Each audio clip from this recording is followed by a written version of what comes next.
Minimum balance नहीं है आपके खाते में तो कुछ पैसे कटेंगे। आपने एटीएम का ज्यादा उपयोग कर लिया तो पैसे कटेंगे। आपने एसएमएस की सुविधा का ज्यादा उपयोग कर लिया तो पैसे कटेंगे। कितने पैसे कटेंगे ये डिपेंड करेगा बैंकों के ऊपर कि प्राइवेट बैंक है कि वो अपने आप को सरकारी कह रहा है। आपकी जानकारी के लिए बता दें कि आरबीआई भी एक प्राइवेट बॉडी है और कोई भी बैंक सरकारी नहीं है। आज के दौर पर आपको मालूम होना चाहिए। और आरबीआई का तो गठन ही अंग्रेजों ने किया है, ये तो आपको मालूम ही है 1934 के अंदर। और 1934 में उन्होंने ये कहा है कि ये अपने देश की भलाई के लिए है। और उस टाइम 1934 में अपना देश कौन सा था, सरकार कौन सी थी? तो दी सेंट्रल गवर्नमेंट कौन सी है जो आपके बैंक नोट के ऊपर लिखी हुई है? आपके 1 रुपए के नोट के ऊपर तो भारत सरकार लिखा हुआ है और आपके बाकी के सारे नोट के ऊपर रिजर्व बैंक ऑफ इंडिया लिखा है। और रिजर्व बैंक ऑफ इंडिया के नीचे पतली सी एक लाइन लिखी होती है, केंद्रीय सरकार द्वारा प्रत्याभूत, या फिर अंग्रेजी में लिखी होती है guaranteed by the central government. तो वो सेंट्रल गवर्नमेंट कौन सी है? वहां पर भारत सरकार लिखने में ज्यादा स्याही लगती थी क्या? तो फिर संविधान के अंदर इस बात का जिक्र क्यों है कि union not central government? Bharat की जो सरकार है वो यूनियन गवर्नमेंट है। भारत की सरकार रिपब्लिक ऑफ इंडिया है, गवर्नमेंट ऑफ इंडिया है, लेकिन सेंट्रल गवर्नमेंट नाम की कोई चीज नहीं है।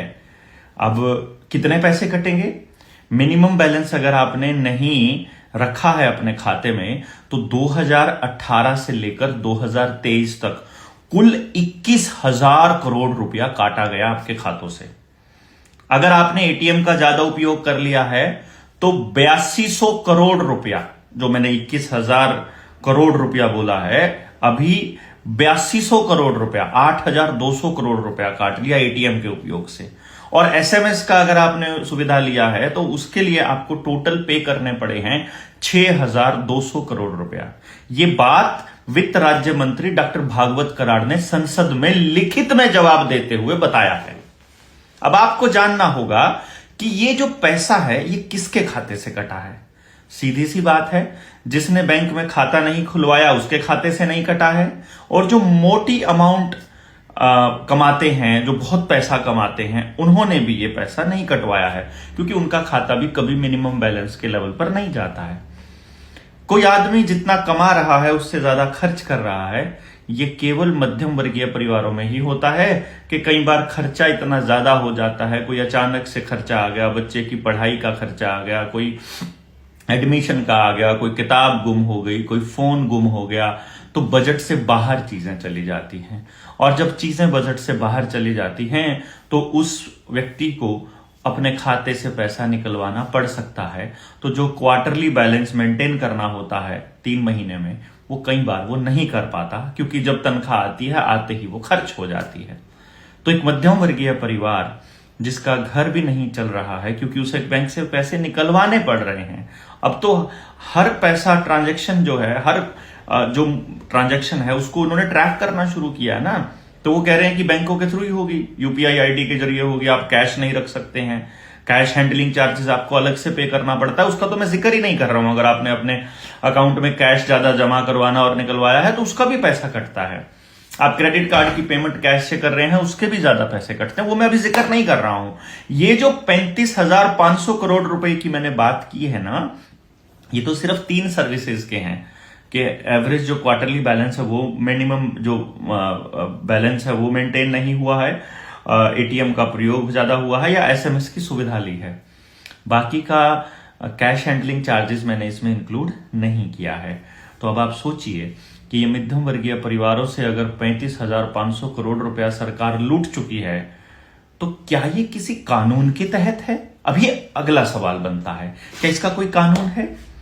जब हम आरबीआई के पास पहुंचते हैं और जब हम आरबीआई से पूछते हैं या आरबीआई की गाइडलाइंस को देखते हैं तो आरबीआई ने 26 दिसंबर 2002 में एक गाइडलाइन जारी की थी कि किसी के भी खाते से कोई पैसा नहीं काटना है, लेकिन उसमें एक लाइन ऐड कर दी कि ट्रांसपेरेंसी मेंटेन करने के लिए, अपने खर्चे निकालने के लिए और अपने अकाउंट्स की मेंटेनेंस का खर्चा भरपाई करने के लिए बैंक अगर पैसा काटना चाहता है तो कस्टमर को बताकर काटे।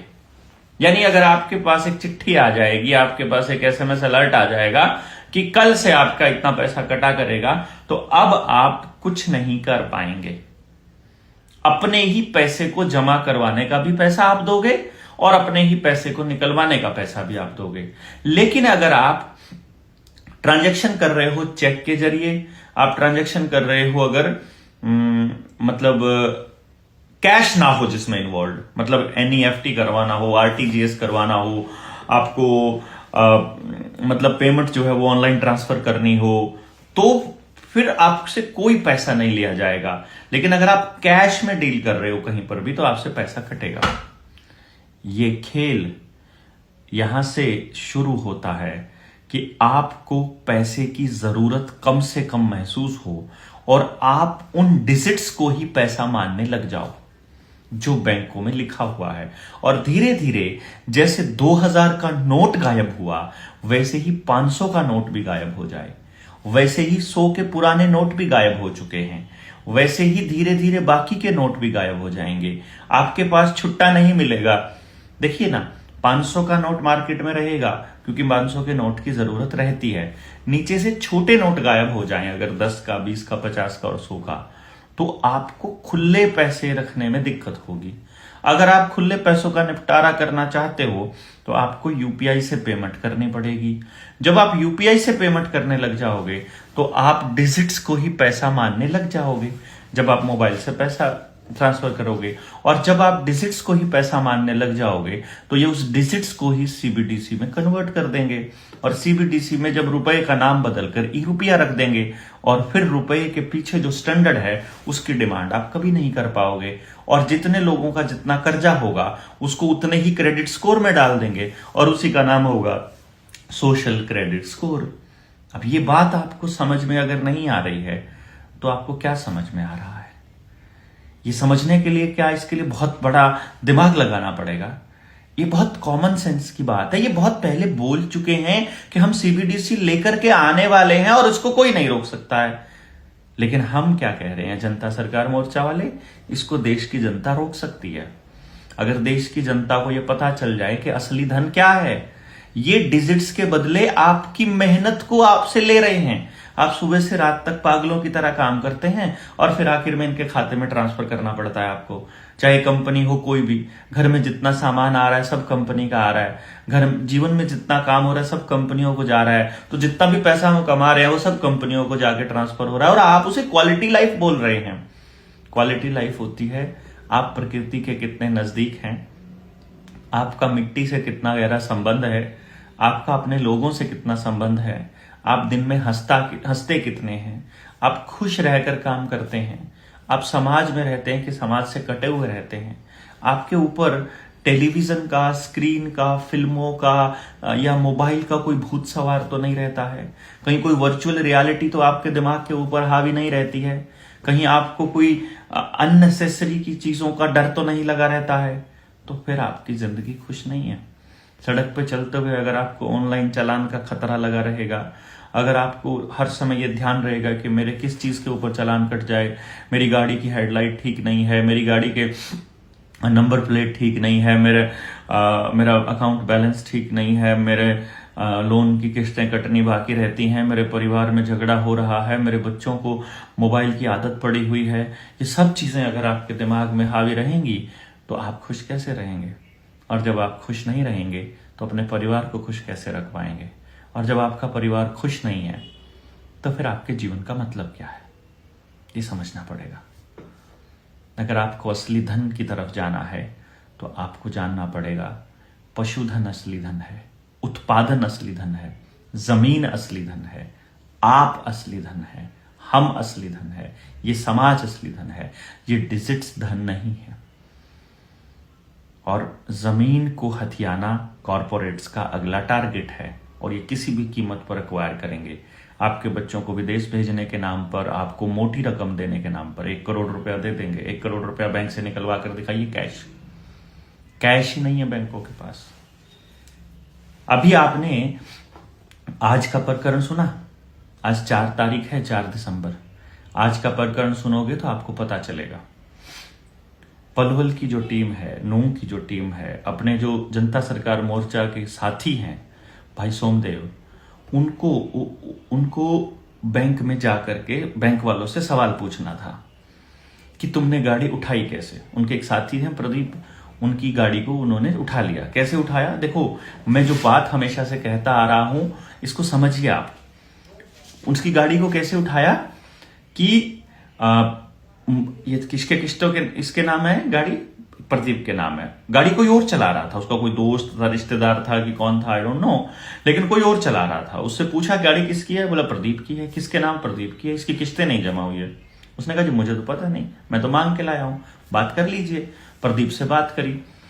प्रदीप ने बात करके बोला कि मेरा बैंक के साथ डिस्प्यूट चला हुआ है और जब डिस्प्यूट क्लियर हो जाएगा हम पेमेंट कर देंगे, कोई दिक्कत नहीं है, हम पेमेंट रोकते नहीं है। अब पेमेंट को रोक लिया गया।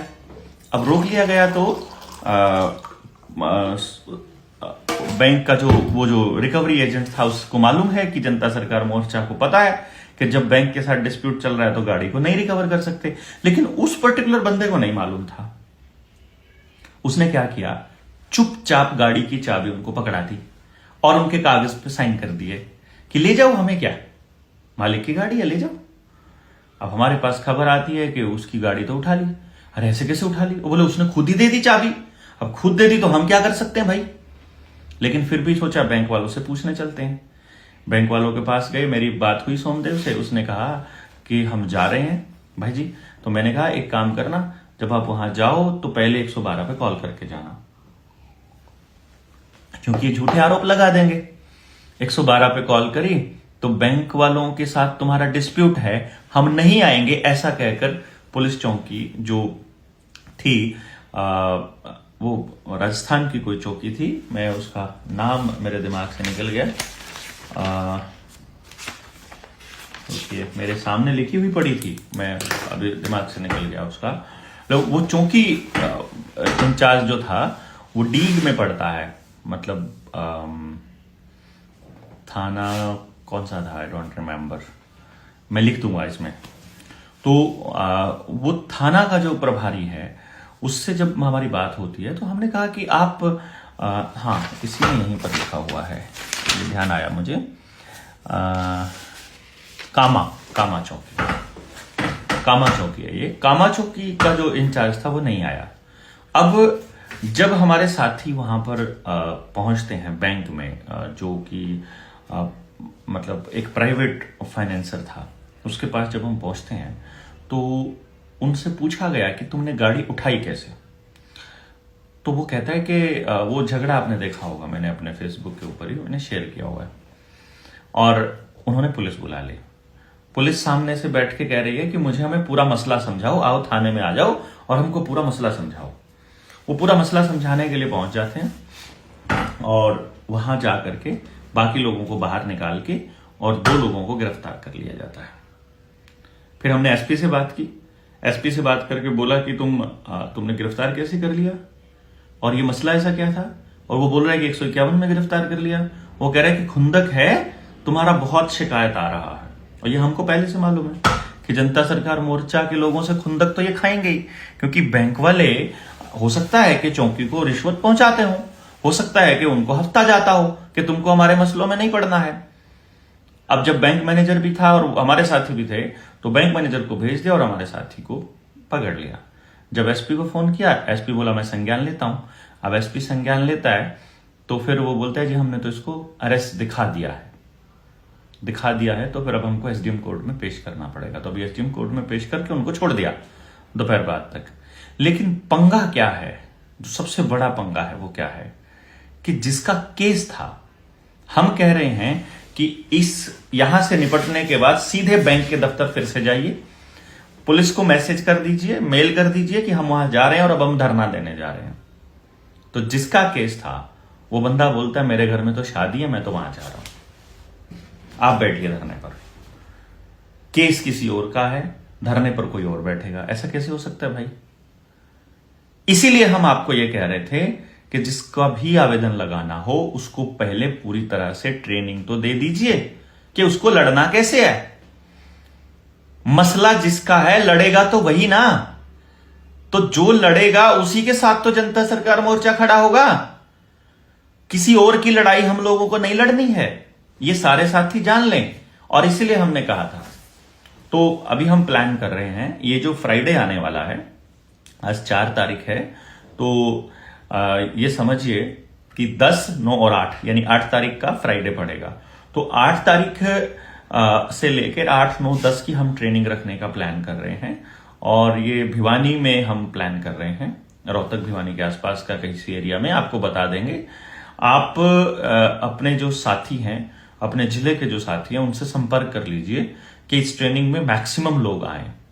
जितने लोग रुके हुए हैं सारे के सारे इस ट्रेनिंग को समझ लें, और फिर हम आपको जगह बता देंगे और फिर इस प्रक्रिया को चालू कर देंगे।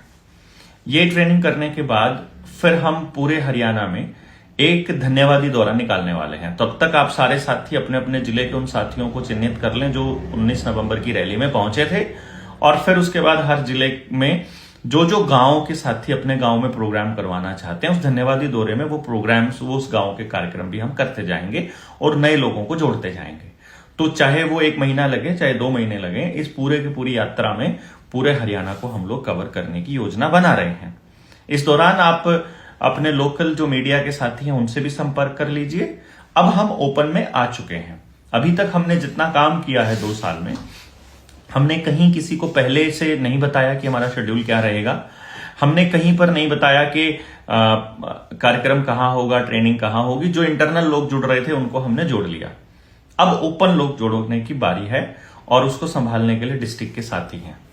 डिस्ट्रिक्ट के जितने साथी आवेदन लगाने वाले हैं, हमें पता चला है कि कुछ लोग जनता सरकार मोर्चा के नाम पर पैसे लेकर अपने आप से आवेदन लगा रहे हैं। हम एक लिस्ट जारी करेंगे, केवल उन्हीं साथियों को वो आवेदन गया होगा तो आपका आवेदन लगा हुआ है, नहीं तो फिर जब सुप्रीम कोर्ट में जब हमें अपीयर होना होगा, हम आपका केस एंटर नहीं करेंगे। ऐसे ही घर में बैठ करके आवेदन कोई भी तैयार कर लेगा, अगर पिछले किसी की आवेदन की कॉपी देख करके, तो वो आवेदन को हम साथ नहीं लगेंगे उसके, सीधी सी बात है। क्योंकि चोर लोगों के साथ लगने का काम अपना नहीं है, तो समाज के साथ खड़े होने का काम है। अभी तक हमको जो 19 नवंबर की रैली तक का है उसका कुछ अभी बैकलॉग पड़ा हुआ है, कुछ पेमेंट हम पे नहीं कर पाए हैं।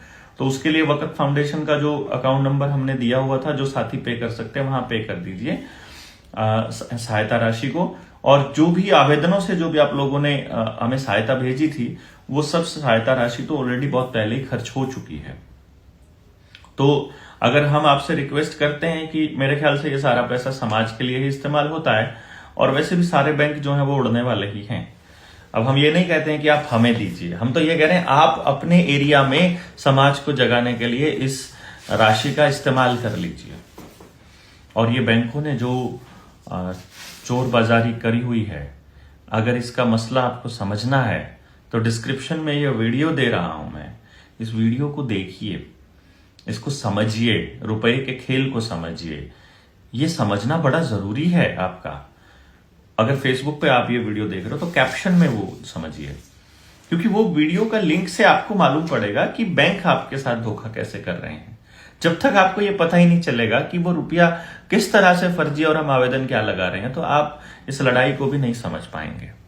तो आपसे गुजारिश है कि ज्यादा से ज्यादा संख्या में लोगों को जोड़िए और ट्रेनिंग के लिए लोगों को बताइए, और आपके जिले में जिसका कार्यक्रम है उसका आवेदन, उसके लिए आप भेज दीजिए मैसेज पे लिख करके। और मिस्ड कॉल के लिए आपको नंबर दिया ही था 9518170000, जनता सरकार मोर्चा से जुड़ने के लिए। टीम के कुछ साथी हैं जो बहुत काम कर रहे थे, तो अभी वो आपसे संपर्क करना शुरू करेंगे, आपको आपके जिलेवार ग्रुप्स में जोड़ना शुरू कर देंगे, और बहुत जल्दी हम लोग जनता से जुड़ करके अगले स्टेप की तरफ बढ़ेंगे। धन्यवाद, बहुत बहुत शुक्रिया। जय हिंद, जय भारत।